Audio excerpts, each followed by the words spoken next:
Great, super. All right, call the meeting. Give it about 10 seconds before it gets everything set up. Hang on, it takes a little bit. We got a lot of seconds adding up. I know. All right, go ahead. All right, we're ready? We're ready. Okay. Calling the December 17th, 2020 meeting of County Council to order. The pledge, Bill, do you want to give us the pledge, please? Sure.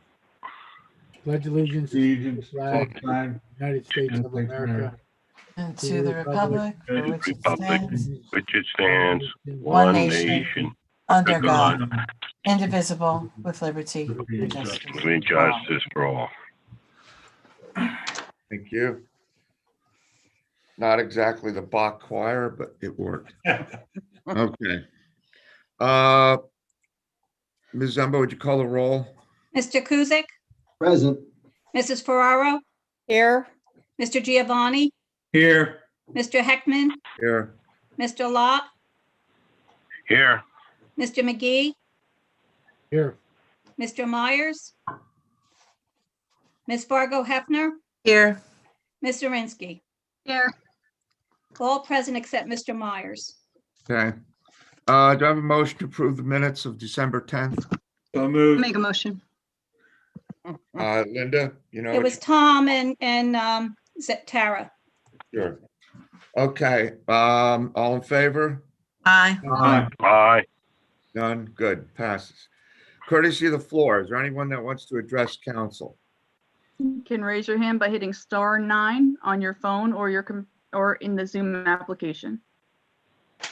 Seeing no one, we'll go to the county executive report. Is there a lot you want to say, or do you want to do it during the meeting? You're muted, Lamont. I'm sorry, Mr. President. We can do it during the meeting. Okay, thank you. Well, first up is old business. That's the public hearing on the lease. And that was introduced by Ms. Vargo Hefner and Thomas Giovanni on December 3rd. And today's public hearing. So there we go. Ms. Vargo Hefner, you want to say anything since you and Mr. Giovanni introduced it? No, it's a standard lease and we needed to extend it to today for it to be in line with the home rule charter. Sounds like a plan. Discussion, questions, concerns? Seeing none, call for the vote. Ms. Fargo Hefner, Yes, Mr. Giovanni, Yes. Mr. Heckman, Yes. Mr. Lott, Yes, Mr. McGee, Yes. Ms. Zirinsky, Yes. Mr. Kuzic, Yes. and Mrs. Ferraro. Yes. Adopted by a vote of 8-0. Thank you. All right, then we have under new business, we received a resolution from the administration for consideration of vaccine incentive for Graysdale employees. Ms. Vargo Hefner, would you introduce this resolution? now therefore be it resolved that Northampton County Council does authorize the Northampton County Executive to allow the Graysdale Administrator to incentivize the COVID-19 inoculation for Graysdale staff with a one-time non-presidential payment of $750. Thank you. All right. Well, I don't know. I guess we'll start the executive standing there. Maybe he'd like to address this. We Yes, have, Ms. this Stewart. is the, thank you, Mr. President. This is the time that you suggested I take. Lives and livelihoods will be saved by a robust vaccination program in America, in the Commonwealth of Pennsylvania, and specifically at Graysdale. We always discuss when we talk about things of this nature, large and small, that we can only take care of our little part of the world. And our little part of the world in this context is Graysdale. And the broader picture tells us that right now there are more infections in the United States of America, there are more infections in the Commonwealth of Pennsylvania of COVID-19 than any time during the pandemic. Let me repeat, more infections in the Commonwealth of Pennsylvania than any time in the pandemic. There are more deaths in America right now, more deaths than any other time in the pandemic. And yet, Graysdale is doing a remarkable job in infection control.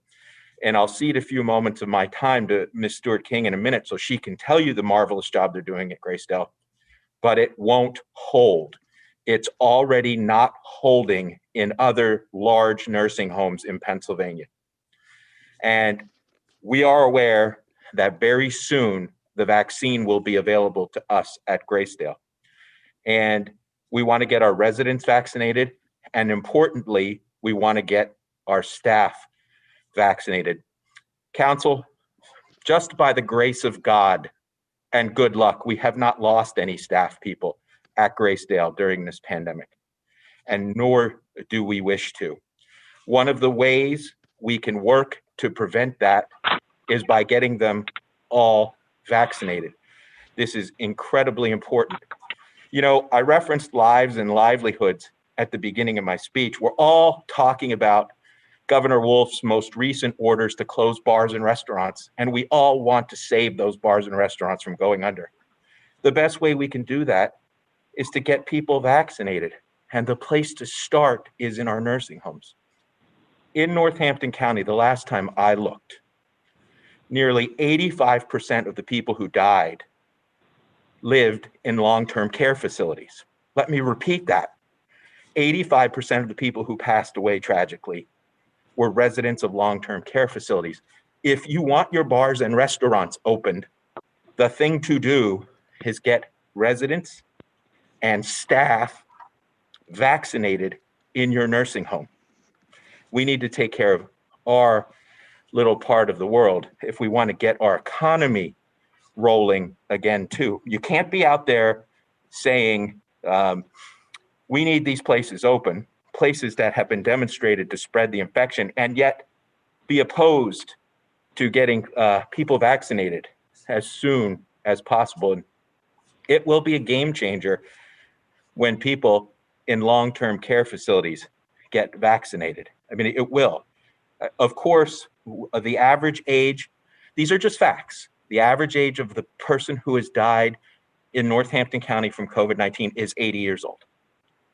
Okay? We know once we get our long-term care facility folks and the staff vaccinated, these numbers will plummet and we will finally see the light at the end of this tunnel. Okay.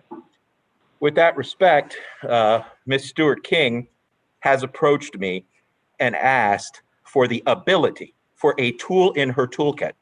I don't think she's saying she's definitely wedded to the notion, but of having an incentive, if you will, for vaccinations at Graysdale for the staff, I was initially reticent. I kicked this around. I kicked it around on ethical grounds. I kicked it around on moral grounds. I've heard in my close-knit cabinet, well, you know, folks should just want to protect the residents they love. But it's not that simple, is it? A lot of people, a lot of thoughtful people are necessarily reticent to receive this vaccine so early, so initially. But we can't make any progress and we can't save the precious lives that it's our responsibility to save without getting a broad-scale vaccination. So I did some independent research and I came across a study which seems to bolster Stewart-King's position here. It was called, the title of the study is Predictors of Smallpox Vaccination Among Healthcare Workers and Other First Responders. And this was written by Pascal M. Wortley et al. And it was published in the American Journal of Preventative Medicine in the June 2007 edition. So this is a peer-reviewed study. And basically what they concluded was You can go look at it yourself. I won't read you the whole thing. But basically, their conclusions were clearly communicating the risks and benefits of vaccination and addressing issues of cost, convenience, and compensation may be important for any program where vaccination is provided in the national interest and when the direct benefits of vaccination are unknown. This is exactly the situation we have in our country, our Commonwealth, and at Graysdale. So I think giving Ms. Stewart King this quiver, this arrow for her quiver would be very helpful. And I'd like to turn a little bit of my time over to her. I know she's with us too. She's been at Graysdale, I think, for like 3 days in a row because of the snow. But I'd like to turn this over to her to hear about why she thinks this particular incentive may be important in the context of everything I've just said. Good evening. Go ahead, Ms. Stewart King. Why don't you go ahead if you have a few words to say? Yeah, I just wanted to say, listen, this is a tool in our toolbox. We were given incentive money, the CARES Act, for fighting infectious controls. And this is what this exactly is. We want to give the vaccine out. And if this can help us do that by offering an incentive to get it done, that's all I'm asking. We have low numbers and I want to keep it that way. All right. I think that, thank you to both. Council, I'm sure, may have some questions. So let's open it up to County Council. Does anybody want to be recognized at this time? Ms. Zirinsky. Yeah, I want to direct this to Jennifer Stewart King. Have you gotten a number of people, like a quantifiable number of people who do not want to take the vaccine, such that you can say, these are the people that need incentive? Or because I can't imagine that there is going to be anybody once we pass this who's not going to say, I'm not taking it unless I get the 750. So the amount that we have to allocate for this, or that has been allocated, would have to be for everybody already. Do you have that amount? Yes, so it breaks down to about $490,000 of the CARES Money Act, which we have about 4.4 million to use. Okay, so you have that money, and Correct. this is, okay, so this is not going to come out of the county budget or anything else. You already have this, you just want the authorization to do it, and you anticipate that everybody will probably get the incentive. Whoever is going to get. The 490 is calculating every employee. Now, will there be employees who choose not to? Absolutely. Right. So will I spend 490? No. So if they do not get the vaccine, is there anything punitive to say that you didn't get the vaccine, your hours are cut, or you can't work here, or there's none of that? So they will be able to work. I have Okay. that, Jen. Councilwoman, I would mandate the vaccine if it was in our power to do so. I feel that strongly about saving lives. But I have had our attorneys research this extensively. And at this point, we are not permitted under the law to mandate the vaccine for current employees. That doesn't mean we might not be able to do something for future new employees, future admissions in terms of being mandatory, but we can't mandate it. But this is such a public health crisis that we would hope everybody would rally around and get it. But we also know we have anecdotal reports that their people are concerned, and their concerns are valid. I have empathy for their concerns, no doubt about it. But we have a different job, and that job is saving lives and protecting our employees. All right, Thank Tara, you. if you don't mind, if I don't, Mr. Lott has a comment? I'm sorry, what? Mr. Lott. Oh, wait, hold it. I'm gonna have to leave in a little bit, and Lori's gonna take over. So if you would indulge me, I just would ask Jen a couple questions in case people are talking and I have to leave. Would you say the biggest concern people have is safety with not wanting to take the vaccine? It's new. That is, from what I hear, because it was fast-tracked, there's some concern over it. You know, usually vaccines take years. Right. So the way that it was fast-tracked, there's some little concern. So I will be the first to receive it. But let me ask you this. Well, I agree with you there. I mean, if it would prove something, and I wouldn't want to use precious vaccine up, but I would go and might challenge Mr. McClure and myself to roll up our sleeves and go out and get the thing. I just wonder, the vaccine, I do it tomorrow, but how does the money make somebody feel more secure about if it's a medical concern? That's the only thing that just bounces around in my head. And Well, are they still getting hazard pay? Are people still getting hazard pay? Yes, All right. they're still getting hazard pay. We have that until 12/31. So it's just like the hazard pay, the incentive is just another incentive. We have 30% that go to people who work on Tower 10 with COVID patients, of which thankfully I have 2 right now. So it's just something we can use. I mean, that may, if somebody's deciding whether or not to take it, you know, maybe it's a little incentive for them to say, yeah, you know what? It's going to help me and I'm going to do it. Fair enough. Who wants to, I think Mr. Lott, are you still there? Did you want to? Yes, no, thank you, Mr. President. Most of my questions were answered. They were concerning the financing, where the money was coming from. That was all answered. The money's there to pay it. The only other issue I see, and I realize this is money exclusively through the CARES Act for Graysdale, but, you know, we're starting to have issues down at the prison, and, you know, we got to get those guards vaccinated also, our COs down there. You know, and that, you know, where does this start and end? I mean, I guess we can say it ends at the funding level, which we have the money for at Graysdale. But those are my concerns, and most of the concerns have been answered. Thank you.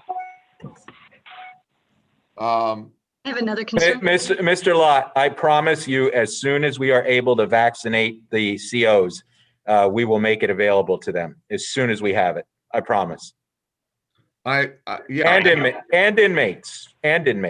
Mr. McClure, you and I, we chatted about this a little bit, and maybe you can clarify. Is there a concern that others, for example, correction officers and that, once this happens, everyone's going to say, I want the money too? Well, absolutely. But what we have to understand that Graysdale operates on incentives. Ms. Stewart-King just said, you know, we pay 30% hazard pay to work on T10.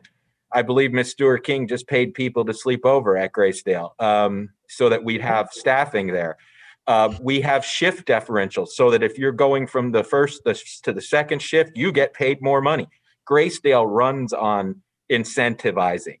It does. Incentives are a part of the contracts. They're a part of the fabric. They're a part of the way Graysdale has historically been managed. Ms. Stewart-King and I are laughing about that because we're trying to change some of that, but it gets difficult to do, especially when you have a snowstorm.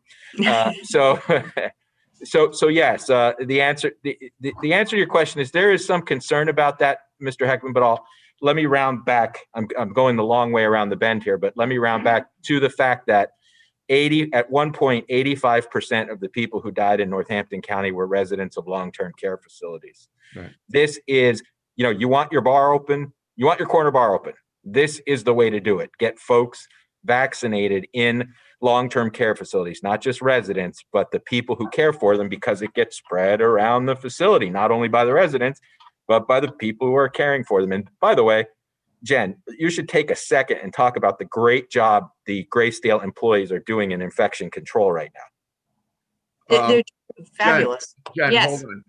I'll let you go right ahead. But first, I just want to say, I'm going to turn the meeting over to Lori Vargo Hefner now, so that when I check out, it doesn't create a problem, because I know I'm going to have to check out. I don't know if I'll check in before you're finished or not, check back in. So, and I know there's a lot of people apparently who have things to say, but so I'll recognize Jen, Lori, and then you go from there. How's that? Okay. I'll just make it quick. I can tell you that through the diligent efforts that each and every staff member has done. I mean, I have 2 residents that are positive and haven't been, we've had no other positive since 11:30.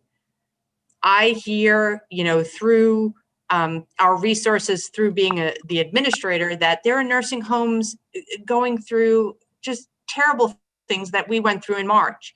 I mean, we are dedicated. They wear their proper PPE. They do what they're asked to do. And they're just godsends. I mean, they take care of these residents. This is their family. And with the vaccine, is there a possibility that we could probably open to visitors at some point if we can get vaccinated and the families can prove that they get the vaccine? To me, it's a no-brainer. I can't. I need to do this for my residents and for my staff to protect them. Tara, you have a question? Yeah, I have 2 questions.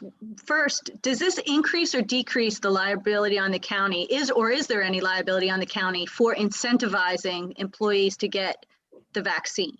No, because in the end, it's their decision. Mm-hmm. They get to choose whether they're going to get it or not. And So if it's, you're, yeah, yeah, Mm-hmm. I was just concerned about that. And I'm also concerned, Mr. Lott had mentioned the corrections. What about the human services? Will they be in line to have the vaccine as well? And will there be any incentive for them? well, they're pretty high up on the list, actually. If you look at the chart, Mhm. caseworkers, CYF caseworkers are pretty high up there in terms of when they'll be getting vaccinated. I'm not exactly sure when that's going to occur. We don't have CARES money for their vaccinations. You know, remember what Jen said, we have over $4 million in CARES money for Graysdale specifically. And this is infection control, right? So the vaccinations are infection control. And part of that CARES money specifically to Graysdale is for infection control. So that's a long way of saying, at this time, Councilwoman, we don't have the money to incentivize anybody else for vaccinations. And, you know, long-term care facilities are where people die. So Right. let's stop the death. And I then just we'll wanna be talk about, clear. yeah, it's clear. Yeah, I just want it to be clear, and for anybody who's Oh. going to ask that question in the future. Yeah, be no, clear. that this is CARES money that went directly to nursing homes for infection control. There is no money for anyone else in that regard yet. Okay, thank you. Does anyone have any other questions regarding the incentive? Or any other questions for Ms. Stewart King while we have her? Mr. McGee? Question, I read the resolution and I didn't see in there, and maybe he's probably thought about this, but are you giving them a time frame, like, you know, get it or it's gone? You know, and I just thought, you know, maybe that might push somebody, hey, you know, I better get it. You know, I don't know, I'm just thinking, but was there a time frame that they have? I know right now you're not even getting the shots yet because they're not available, but We're supposed to hear something on 12/28, whether or not we get them on that day or that's the day they get us scheduled. But to me, the incentive goes with the urgent time frame, which is when we get the vaccine, and then you get your second step within the 28, 30 days after the first one. so they, I mean, but does the grant run out, or is there a time that they can't get it? Like, if you don't get it by March 3rd, you're done. I mean, is there anything? Well, I see what you're saying. Getting the money. We'll, you know what, we're good. I think administratively, Mr. McGee, what we'll do is we'll empower Ms. Stewart King to use her best judgment as to when, you know, if someone comes in July and says, hey, I'm going to get vaccinated now, give me your $750. We might look at that a little differently than we look at it today. Okay, and I'm glad most of my questions were answered, because, you know, I was also thinking about some of the other vulnerable populations, the prison and juvenile detention, and I know Mr. Rinsky mentioned human services. So I'm glad the county's going to be mindful of that, but this money was dedicated just for the Graysdale. Correct. Hey, Ms. Fargo Hefner. Yes, Mr. Heckman. I regret, I do have to check out now. I understand, the executive I spoke about this. I agree, we have to make sure Graysdale's safe, and whatever my personal feelings are, I mean, we have to do what I guess at the end of the day, we have to do. But I want to wish everybody happy holidays. If I don't see you, I'm sure I'll talk to some people. And peace, love, and I'll catch up with you all later. Take care. Bye. Bye, Take care, Ron. Ron. Any other questions or comment? Mr. Cusick? Yeah, hi. This question is for Ms. Stewart King. So after the employees get vaccinated, will they still be required to wear masks and PPE? Yes, for right now, yes. Is there a time? I guess my question is there a time frame where eventually the vaccine takes its course and folks no longer have to wear masks to work? I guess you could say if you had 100% compliance with residents and staff and any visitors, you could probably do that, but nothing's 100%. So we're going to have to continue with the PPE and at least we're at surgical mask level right now. I don't think we'll ever not be at surgical mask just because our other numbers for flu or norovirus have not triggered. So it's helping in those areas as well. So you anticipate that the staff will be wearing masks indefinitely regardless of whether or not they're vaccinated? Yes. Okay, thank you. Any other questions or concerns? I just have one. What is your rollout plan for, because I haven't seen, is it staff first, then residents, or? We are working with CVS and Omnicare on the rollout and how they would like to proceed, because it's going to be staggered. So you're not going to do all at once, just in case of anything. So you'll do a staggered approach to it. Okay. And you don't have a time yet, right? Within 2 weeks? Nothing yet. I'm thinking I'll hear something. I believe my date to hear something is 11/28. 12/28. 12/28. 28. It's been a long 3 You have days. to wait that long. Why are we doing this? No. So any other questions? We call for the vote? Ms. Fargo Hefner, Yes. Mr. Lot, Yes. Mr. McGee, Yes. Ms. Zirinsky, Yes. Mr. Kuzic, Yes. Mrs. Ferraro, Yes. Mr. Giovanni. Yes. Passes by a vote of 7-0. Okay, thank you. Thank you all And very much. is there any other new business that we need to address today before we close out the year? Any committee reports? Any liaison reports? Council clerk reports? Nothing. County solicitor report? He ducked out. I have one comment. I just want to say on behalf of our entire body, a congratulations and well wishes to Sharon Wengren, our secretary, who will be Yeah. retiring at the end of this calendar year. And I would not want to close out the year without thanking her for her many years of faithful service to this body. Some of you have worked with her longer than those of us, but we wish her well. in retirement. And with that, can I please have a motion to adjourn? I'll make a motion. So moved. Peace out. See you next year. New Year. Happy holidays, everyone. Take care. Merry Christmas. Happy